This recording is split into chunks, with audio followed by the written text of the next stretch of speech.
If you're an artist who has sold your work in real life and you're ready to take your art business online, I'm going to give you 5 ways that you can start your online art business today. And it doesn't matter if you have a large audience, a small audience, or no audience at all. One of these ways is going to work for you. So let's get started. By the way, if you're new here, my name is Lennon. I am the founder of a company called Stop the Starving Artist.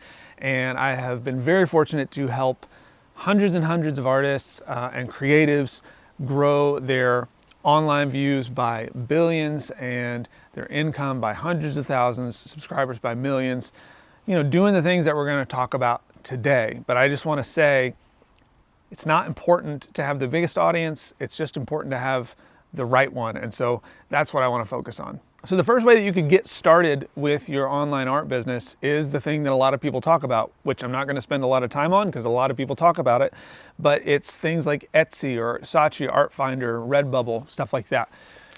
Here's why I'm saying this first and why I'm actually not a big fan of this. Because when you start a business in these sites or on these sites, what you're really trying to do, at least in my opinion, is shortcut the audience development, right? Shortcut the process of finding new clients. With a site like Etsy, for instance, the promise is that you can just kind of post your stuff and, there's a built-in audience there. But as these things become more and more saturated, finding an audience for your stuff is less and less likely, at least in the short term.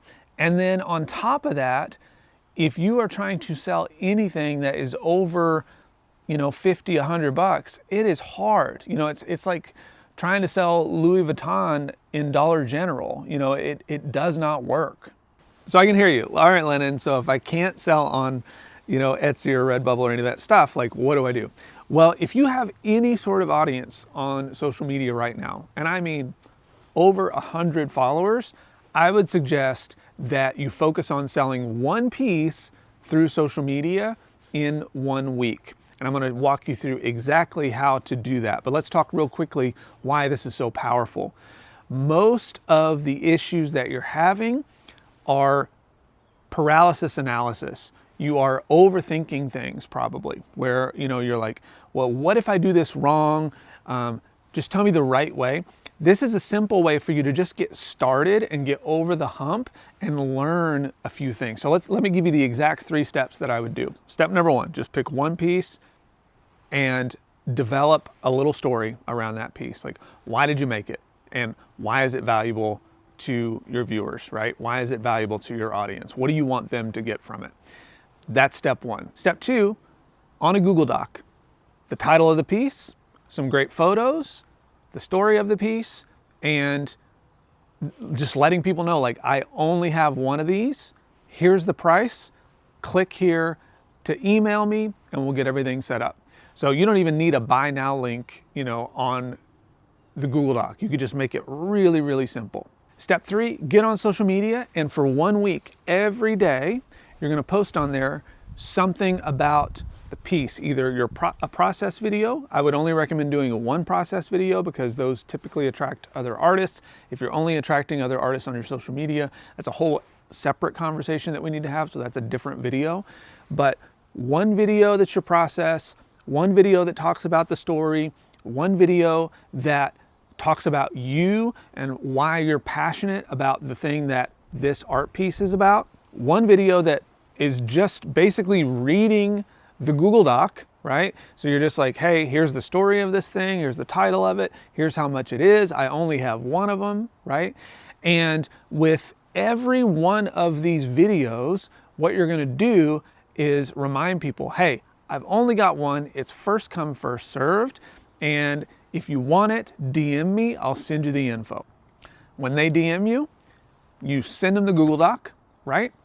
The Google Doc has all the instructions. And then you follow up with them just 1 time toward the end of the week, right? And that they're giving you that permission. They're saying, hey, I like this thing. I'm interested in it.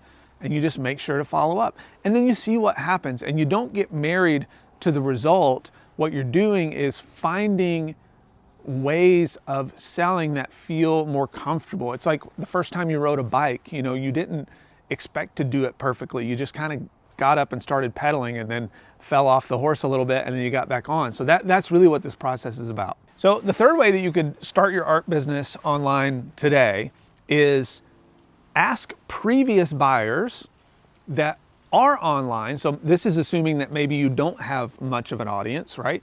You could ask previous buyers to post for you. So you just ask them to show the piece, talk about why they love it, talk about what they, love about you. Little testimonials. What you do is you offer a 30% commission to this other buyer. So this is essentially an affiliate opportunity. So you're saying, hey, appreciate you being a buyer. If you're interested, I'd love to give you 30% commission if you're just willing to do a few posts for me, right? And so this is one of those ways that you can leverage maybe someone else's audience if they have an audience that already exists. Now, if you're like, well, I don't really have that, don't worry, I got you covered here in the next one. But again, just think about how simple I'm making this. I'm just trying really hard to give you, like, let's not overthink the business. Let's just get started.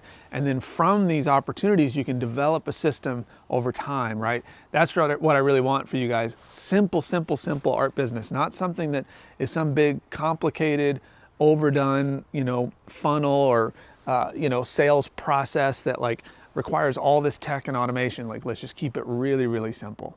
Okay, the fourth way that you could start your online art business today is think of what kind of art you create. And then maybe even ask ChatGPT, like, I make this style of art. What kind of businesses out there would this be in alignment with? So let me give you an example. One of my other previous clients, Susan, she did a lot of really amazing and beautiful fabric work that was modeled after plants or outdoor life. And so businesses that she could align with would be plant stores, gardening supply stores, things like that. I went to the vet the other week and there was an artist that had posted their work inside of the veterinarian's office. And they had, their artist statement in there that honestly was kind of poorly written, but it was in there and they had work that was up and it was all animal related, right? So what businesses would your art really align with? So you might be asking, well, Lennon, like this all feels like a local thing, not an online thing. Okay, so hear me out. Here's how it becomes an online thing. So I would love for you to make a list of 25 businesses, and now you can not just pick local businesses, although I still would, you can pick national, international businesses. And if you're smaller, I would consider smaller businesses to start. Like pick the ones that are at least on social wise, like sort of your size or above. But here's the beautiful thing. A lot of these businesses still have bigger email lists, even if their social following is smaller, right? Because they're constantly taking people in their CRM, right? Customers and clients, and they're then putting them on an email list so that they can market to them. So you could simply write an email to these businesses that says something to the effect of, hi, my name is Tommy Two Tones and I make amazing art around X. I think this would be a perfect fit for your brand because, my mission is this, and I notice that your mission is this as well. So then after the introduction, you say, hey, I'd love to talk about how I could pay you at bare minimum $300 for just including my stuff into an email if you're interested. Let me know, no pressure. Then you follow up with them, a week later if they don't respond. So here's the way that works. If they respond to you, you simply say, like, I sell pieces for $1,000 and I would give you 30% of every piece that I sold. And then you just see who bites. Okay, I can hear you. You're like, well, Lennon, I don't have money to spare. What if they say no? If you don't have money to spare, then don't make that offer. If they say no, like they say no. Don't overthink these things. These are beautiful ways for you to just test opportunities that you could do to get in front of new audiences. And if you hear all that and you're like, this all makes me uncomfortable. I'd rather just grow my own audience and pitch to my own audience. Well, that's where number 5 comes into play. So number 5 is what I call the heart-based sales accelerator. This is like a 30-day process that you go through to build an audience, you build trust with them, and then you make them an offer of your work. So one of my clients, Hannah and Nemo, made about $70,000 in their first year with me using this process and just doing it over and over again. And this is really the backbone of everything that I teach. Like, this is my favorite of all the methods because, again, you're building your own audience to leverage here, and there's nothing more powerful than having your own people, to be able to sell your work to, like, that really love you and what you make. So, okay, here's what it looks like. So over the 30 days, there are 4 weeks. The first 2 weeks are all about building your audience. So during this 2 weeks, what you're going to do is focus on creating content that attracts your ideal buyer, right? So you got to think about, who is this person that you're really trying to reach, and not just creating a bunch of process videos, but stuff that would really emotionally connect with them, because people don't buy things, right? They buy feelings. So what is it that you want someone to feel? What is it that you stand for as an artist? What is it that you believe in? And you'll make content around that for those first 2 weeks. Now in week 3, you get on social, because you've now got this new audience, and you say, hey, I'm releasing this collection or this piece next week. And if you want it, then let me know, send me a DM or leave a comment, and I'll put you on what we call the priority list, and you'll be first to know, because these are first come, first serve. I've only got 4 available, I've only got 5 available, I've only got 1 available, whatever it is, right?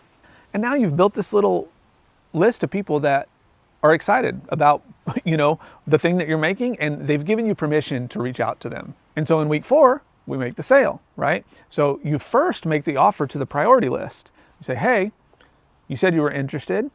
Here's a link to buy. Here's the price. Again, there's only 4 available, 5 available, whatever it is.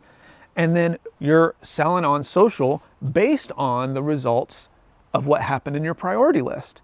So let's say you had 4 pieces, you sold 1 from your priority list. Now you only have 3. So when you get on social media, you say, hey, I had 4 of these pieces available. Now there's only 3. And so if you want these, make sure you get it. Just shoot me a DM, I'll send you all the info. And I see this all the time. A lot of times artists on average will sell to 1 to 3% of people, just if they do it generally. But when you do it this way, people on your priority list will see upwards to, especially if you're doing a new priority list with every collection or every piece, like we'll see upwards to 20% of people buying. That's a big, big increase, right? I do a whole in-depth masterclass training on this. You can just go to stopthestarvingartist.com. You can watch that masterclass for free. It's like 35-minute piece of content that walks through every step of this, so you can actually make this happen if that's something that you want to do. So in order for people to go through this process and actually buy from you, obviously they need to trust you. And this means you might need what's called a personal brand. And a personal brand is not, being an influencer that's slinging a bunch of cheap stuff on the TikTok shop, right? Like, this means, that people are talking about you when you're not in the room. And what are they saying about you when they're not in the room? Because if all they can say is that you're a painter or you're a songwriter, then you're no really different from anyone else in your space. Like, you need to be able to stand out. And so in this video here, I'm going to walk you through what a personal brand is and help you decide whether this is something that you want to focus on. Because, in this method of building your audience and making sales, like, having a personal brand is actually really important, but it's not as crazy or cringy as you might think. So check this video out. I'll walk you through the whole thing, and I'll see you over there.